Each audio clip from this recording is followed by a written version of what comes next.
Salve galera, Cláudio Tibérios na área em mais um Cristãos Fora da Caixa, falando sobre a sombra e a escuridão num dia onde o chicote bateu forte.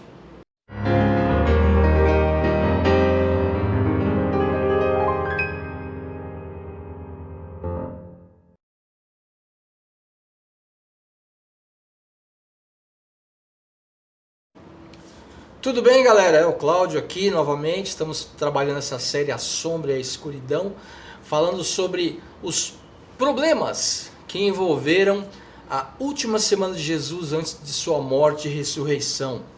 Jesus ele entra em Jerusalém, é saudado pelo povo com ramos no chão enquanto ele estava montado em cima do jumentinho, entrando na cidade para a festa da Páscoa.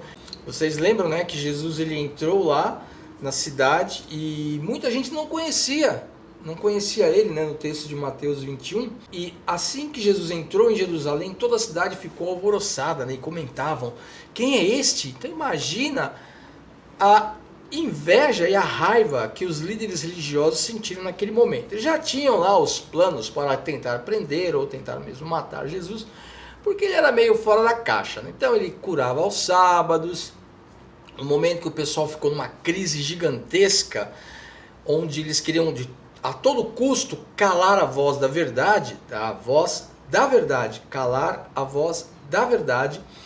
Foi quando, por exemplo, os discípulos estavam colhendo espigas para comer e os fariseus ficaram indignados porque eles estavam fazendo isso no sábado. E mais uma situação, Jesus vai lá e cura um cego de nascença num sábado. E as pessoas ficam todas assim indignadas porque a lei é mais importante do que a vida das pessoas, né? E aí, beleza. Jesus está entrando, o povo não sabe o que está acontecendo. Quem é este? Então as multidões exclamavam: este é o profeta Jesus vindo de Nazaré da Galileia. E no versículo 12, tendo Jesus entrado no pátio do templo, expulsou todos os que estavam ali comprando e vendendo. Também tombou as mesas dos cambistas e as cadeiras dos comerciantes e pombas e repreendeu-os, ou seja, deu uma bronca neles, né? Está escrito: a minha casa será chamada casa de oração, vós ao contrário estáis fazendo dela um covil de salteadores. Nota, será que Jesus não sabia desse comércio que existia dentro na região do templo? Era um período de festa. E não é de se estranhar que em períodos de festa tudo vira meio aeroporto, né? Fica tudo meio caro, né?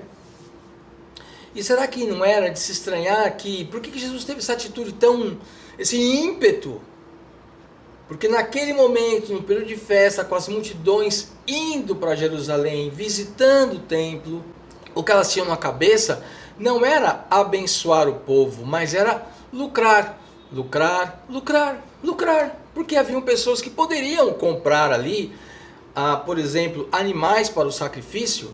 Os judeus faziam isso, compravam pequenos pombos, né, para poder fazer sacrifícios. Os sacerdotes também tinham acesso a isso. Imagina o preço que estava, superfaturado. E Jesus não fica magoado ou chateadinho porque estavam vendendo com preço superfaturado, porque afinal de contas as pessoas estavam ganhando estavam batalhando pelo ganha-pão. Não!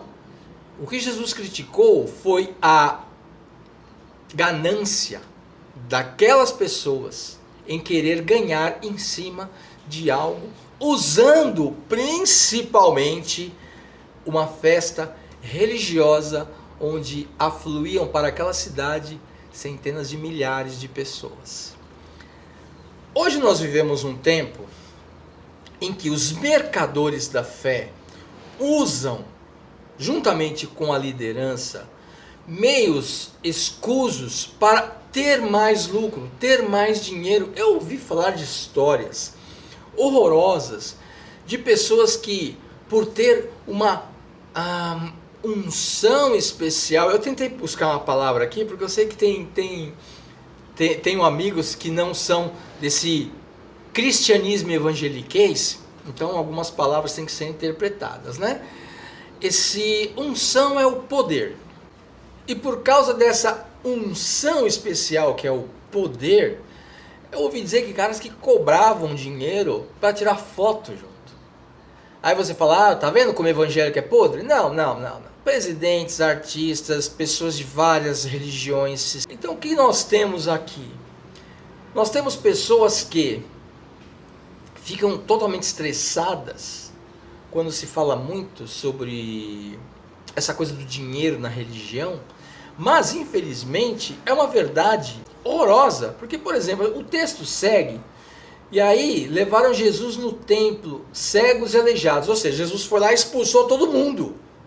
Olha só, ele expulsou os vendedores, e aí o acesso para cegos, aleijados e crianças ficou livre, porque nem estas criaturas abandonadas, desprezadas, rejeitadas pela liderança religiosa e pelo alto clero da igreja, queria que essas pessoas tivessem acesso ao templo. Jesus expulsou todo mundo, veio a galera e ele começou a curar todo mundo. E as crianças começaram a brincar nos pátios e começavam a gritar, Hosana, o filho de Davi. Nota, as crianças deviam ter visto isso já antes.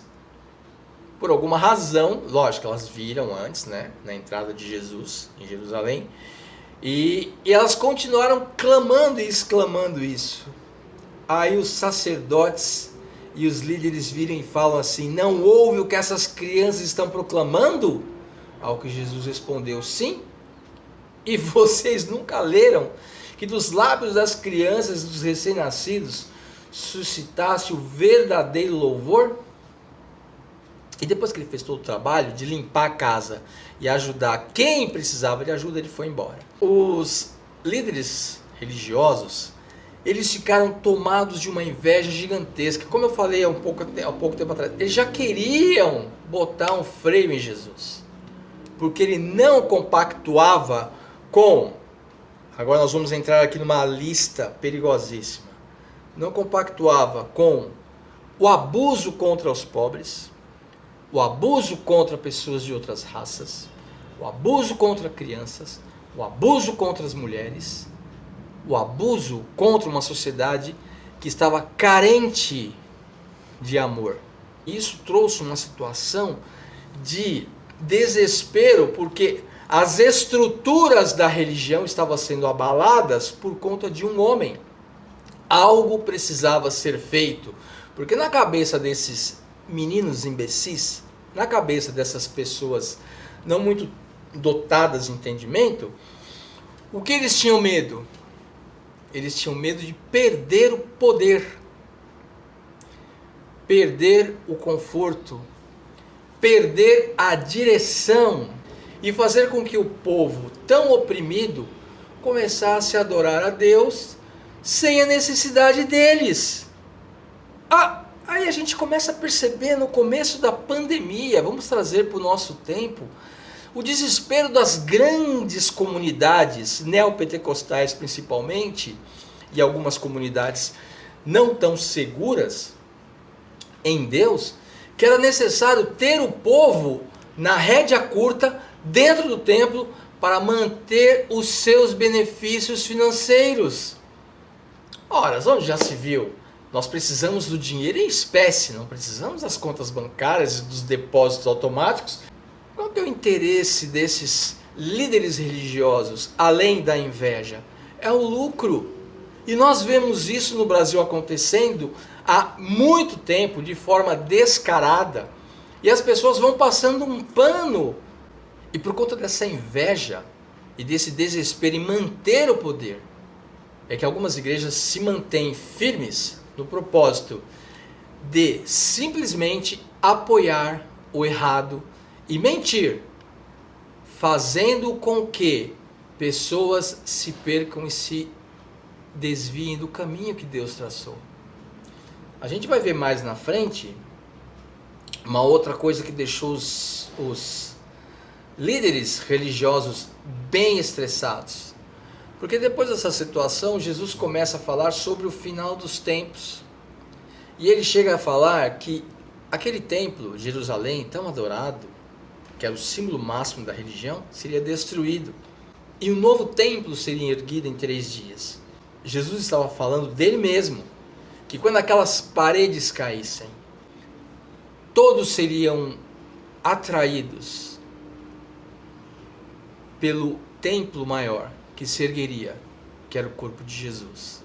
Algumas igrejas insistem em calar a voz da verdade, para não perder os benefícios que elas adquiriram ao longo dos anos. Novamente, algumas igrejas, algumas denominações e algumas pessoas, elas não querem perder os benefícios que elas adquiriram ao longo dos anos, usando a fé das pessoas e o mercado sujo dentro dos templos, oprimindo os marginalizados.